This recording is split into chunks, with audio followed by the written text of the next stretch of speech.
Monsieur Camara, j'aimerais savoir, ainsi que le tribunal, est-ce que, en âme et conscience, vous croyez sincèrement que des Guinéens ont perdu la vie? Merci madame, en toute sincérité, en âme et conscience. Oui. Les Guinéens ont perdu des vies. Oui. Des vies énormes. Et c'est pour cette raison d'ailleurs que je me suis toujours battu par la grâce de Dieu que lumière soit faite devant tout le peuple de Guinée. Je continue.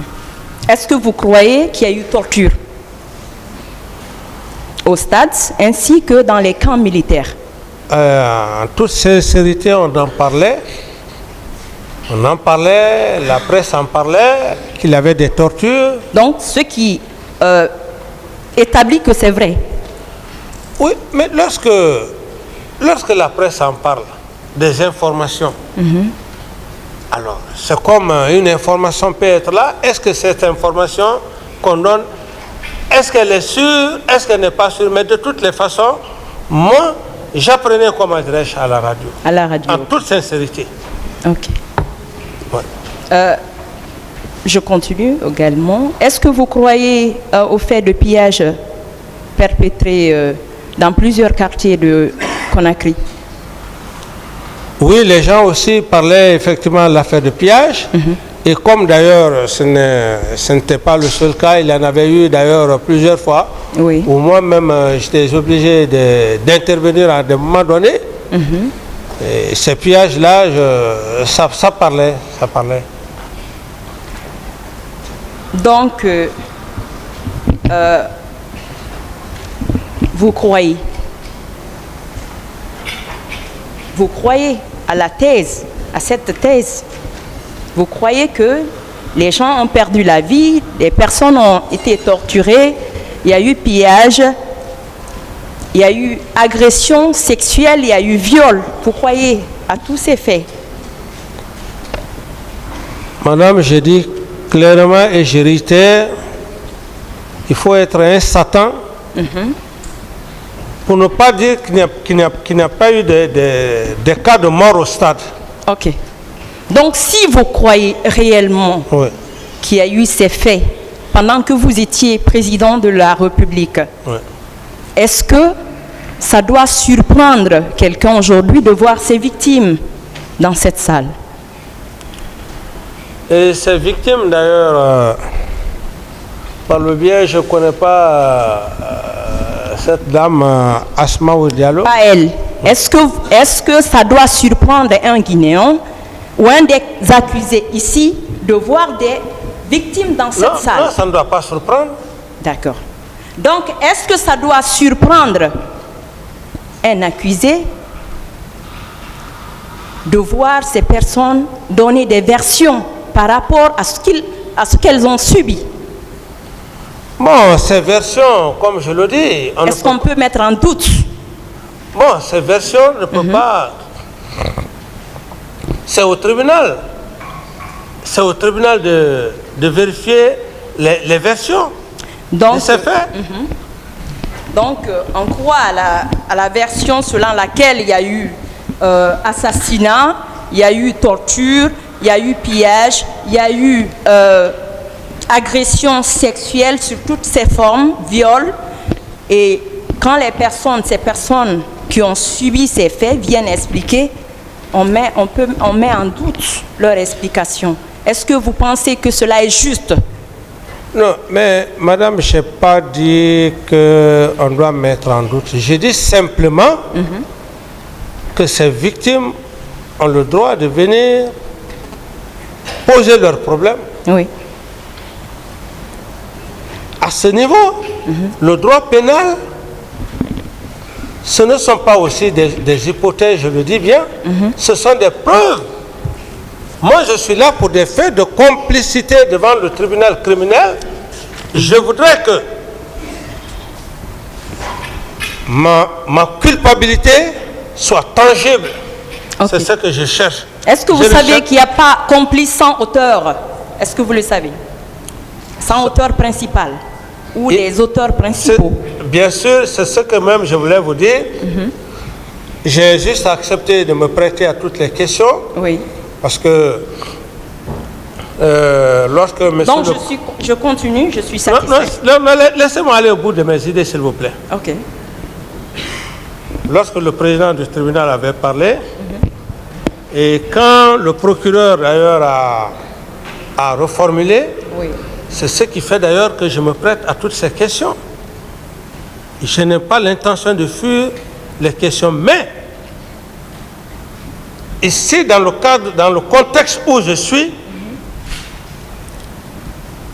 je veux que ma culpabilité soit tangible, fait de complicité et co-auteur, parce qu'il n'y a pas de complice sans co-auteur.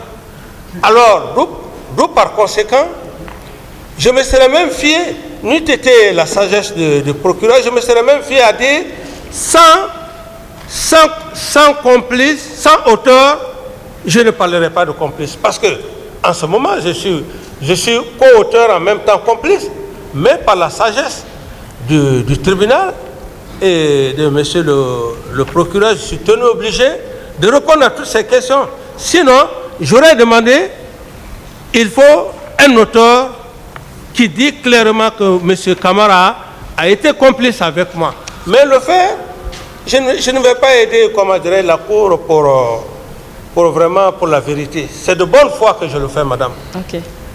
Donc il y a des parties civiles ici, beaucoup d'ailleurs, qui disent clairement qu'ils ont vu M. commandant Pivi sur le terrain, qu'ils l'ont identifié, qu'il a pillé leurs boutiques, les maisons. Donc, selon vous, Pivi, à l'époque relevant de vous, est-ce que vous croyez à leur version?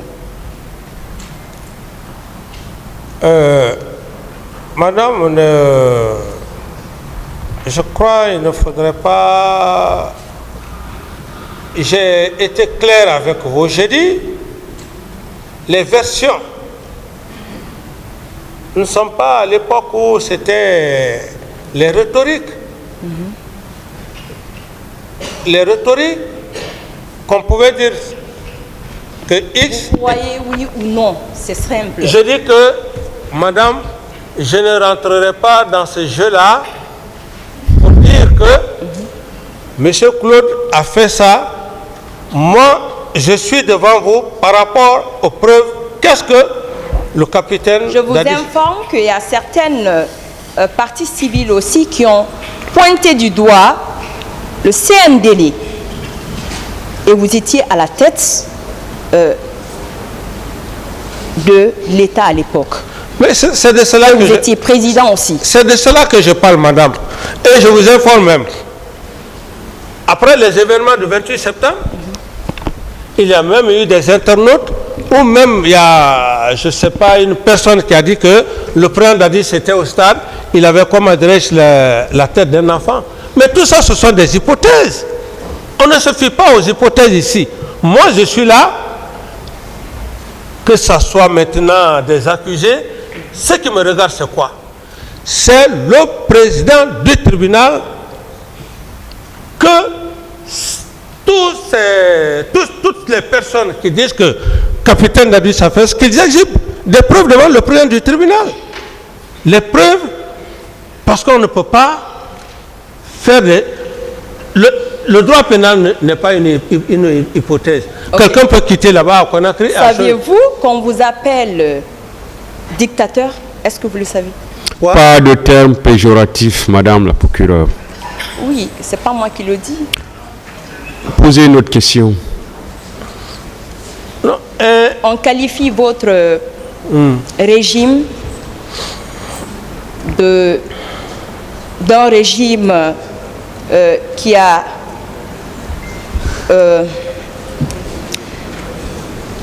dans lequel la population était oppressée, la population était arbitrairement arrêtée. Et je comprends, madame, je vais vous dire, le capitaine Dadis, si vous ne pouvez pas le reconnaître, ce que le capitaine Dadis a fait dans votre pays, en 11 mois, personne ne l'a fait. Ce pays-là appartient à nous tous. Vous voulez me croire quoi? Monsieur Camara, parlez de dictateur. C'est pas moi qui l'ai dit. Si vous ne le dites pas, c'est que c'est une frustration. Vous ne voulez pas dire la vérité. On est devant l'histoire. Le capitaine Dadis a été patriote. C'est son patriotisme qui a fait aujourd'hui qu'il est devant ce tribunal. Monsieur le capitaine, vous pouvez vous calmer. Vous pouvez vous calmer. Vous pouvez vous calmer. Ce que j'ai dit, c'est sur l'Internet, c'est pas moi. L'Internet n'est pas le tribunal. Le tribunal est ici. Donc, est-ce que à l'époque... Les réseaux sociaux, laissez tomber les réseaux sociaux. On est devant un tribunal criminel. Laissez ces faux problèmes des réseaux sociaux. C'est l'Internet qui va résoudre les problèmes ici, qui va établir les preuves ici. Laissez tomber ça, madame. Asseyez-vous, maître, s'il vous plaît. Asseyez-vous. Continuez, madame.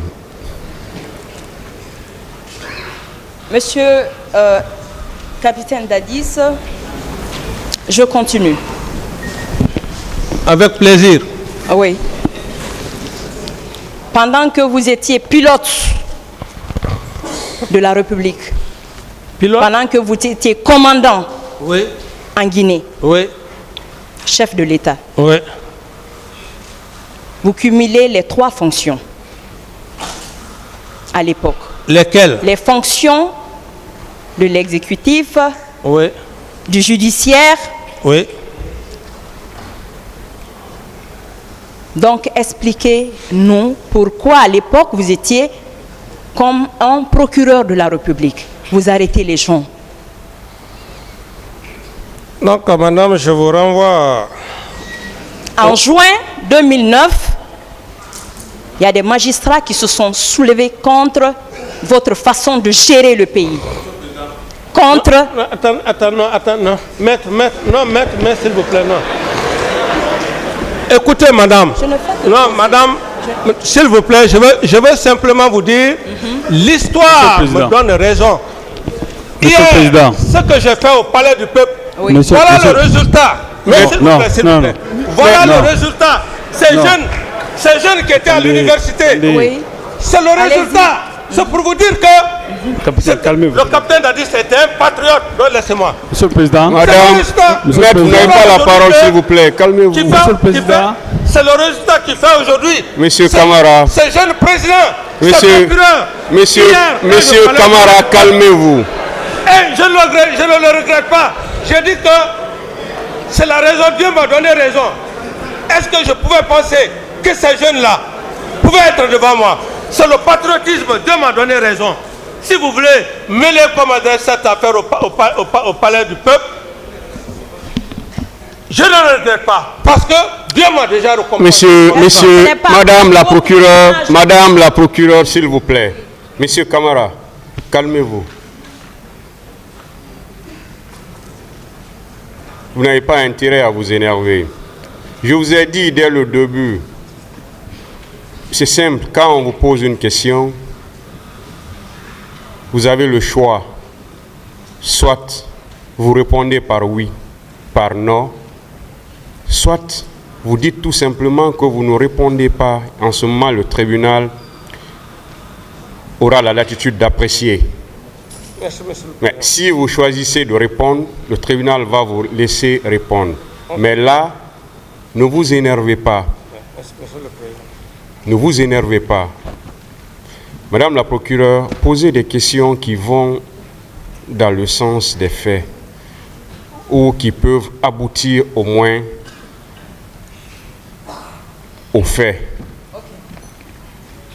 Voilà. Donc, calmez-vous une fois de plus, Monsieur Camara. Et je vous informe que quand vous veniez au pouvoir, ce tribunal n'était pas encore à l'université. On était auditeur de justice au centre de formation. Depuis 2007, On était auditeur de justice déjà. Ah bon, voilà. Donc, quand vous veniez au pouvoir, on était presque magistrat. On a même fini la formation. Voilà, merci, Monsieur le Président. Voilà. C'est par rapport à... Continuez, madame, s'il vous plaît. Est-ce que vous croyez au rapport fourni par la commission d'enquête internationale? Je n'ai pas de réponse à cette question. Et surtout, s'il vous plaît, je vais faire une précision par rapport à la question précédente. Tout simplement vous rassurer que la justice guinéenne ou bien la magistrature guinéenne ne se sent pas du tout victime de votre régime. Que vous soyez rassurés de cela. Merci, Monsieur le Président. Voilà. Si la question, quelque part, si ça vous envoie sur ce pan, là, rassurez-vous que ce tribunal ne va pas considérer ces faits-là. Parce que pour ce tribunal, la justice guinéenne n'a pas du tout été victime de votre régime. Merci, Monsieur le Président. Merci, Monsieur le Président. Continuez, Madame la procureure.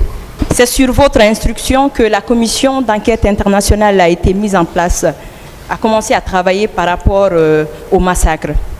Donc j'aimerais savoir, est-ce que vous croyez au rapport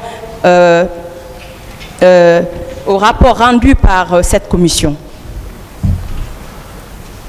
Madame, avec tout le respect que j'ai pour vous, je n'ai pas de question, je n'ai pas de réponse à cette question. J'en ai déjà parlé. D'accord. Donc, la commission conclut dans son rapport que la Guinée a violé plusieurs dispositions des conventions internationales des droits de l'homme et qu'elle a ratifiées. Je n'ai plus de questions à ce niveau. Je n'ai plus de questions. Et à l'époque, je n'ai plus de réponse. Je n'ai plus de réponse à cette question, madame, avec tout le respect que j'ai pour vous. Je n'ai plus de réponse à cette question, madame, avec tout le respect que j'ai pour vous. J'en ai déjà parlé largement avec le procureur général. Je vais vous demander et avancer une hypothèse. Et à la suite de cette explication, vous allez nous donner votre avis. Je vais prendre l'exemple sur un maire d'une commune. Comme vous voulez. Oui. Donc, ce maire gère la commune et au cours de la gestion, son mandat arrive à terme. Donc, il y a une élection communale qui pointe à l'horizon. Il a des adversaires. Donc, un de ses adversaires, qui est un voisin à lui, ils sont dans le même secteur, décide d'organiser un événement pour montrer à sa famille, ses partisans, qu'il a de la voix aussi. Donc, le jour arrive et le maire, mécontent de cette nouvelle, le jour J, le maire se lève, furieux, il sort de sa maison, il s'embarque et il y a les éléments de sa famille qui l'en dissuadent, ils le rentrent et en fin du compte, ses enfants, ses cousins, ses neveux, tout son entourage, ses amis viennent, ils vont sur ce terrain, ils exercent des violences verbales, physiques. Vous pouvez poser la question maintenant, madame? Oui, allez, attendez, monsieur, s'il vous plaît, permettez-moi. Donc, une enquête est ouverte. Selon vous, ce père de famille, ce maire qui a décidé d'aller sur ce terrain, est-ce qu'il sera impliqué dans cette affaire? Je vous demande. Madame, j'estime que moi, je n'ai pas fait le droit pénal. Hein. Je n'ai fait que... je suis amateur à l'époque avec Maître Sidram. Mais je me pose clairement votre question n'est pas en rapport avec, avec la fonction d'un professionnaliste en tant que pénaliste. Donc vous avez décidé d'aller au stade. C'est pas pénal, madame. Qui a porté le flanc? Non, je dis que je ne réponds plus à votre... C'est pas pénal, c'est pas professionnel. C'est pas professionnel. C'est pas professionnel. C'est bon. Voilà. Monsieur le Président, je demande juste une suspension de quelques minutes, s'il vous plaît. L'audience est suspendue.